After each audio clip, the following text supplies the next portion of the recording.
Hi all. When we looked at translational motion, we looked at displacement, we looked at vector, we looked at acceleration, and we saw that all these quantities are vectors, right? So the question comes when we look at angular quantities such as angular displacement, angular velocity, and angular acceleration. Are these vectors as well?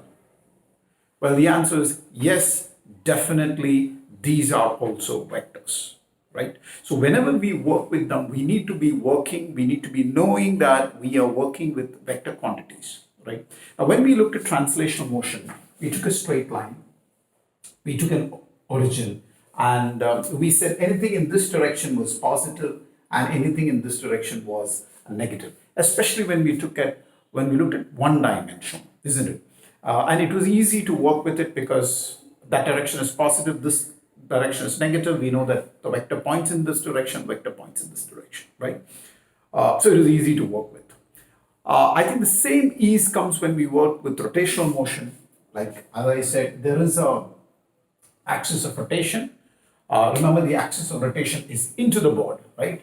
And our body, let's say, is going around in this direction, right? Around the axis of rotation, right? That's what rotational motion is about, especially fixed rotation, pure rotational motion.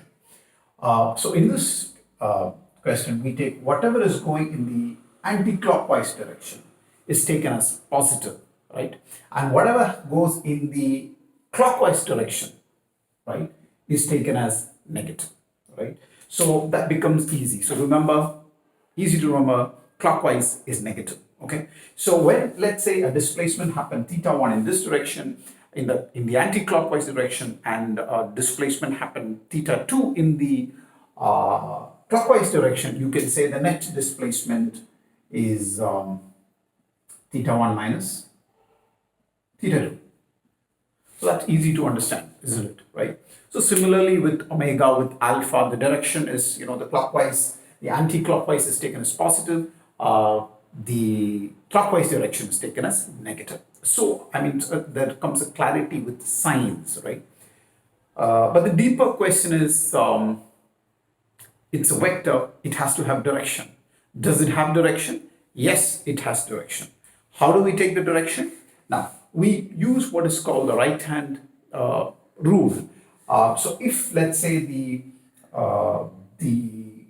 displacement is angular displacement is in the anti-clockwise direction, we roll our hand or the thumb, our fingers point in the anti-clockwise direction, and the thumb points to gives the direction of the vector.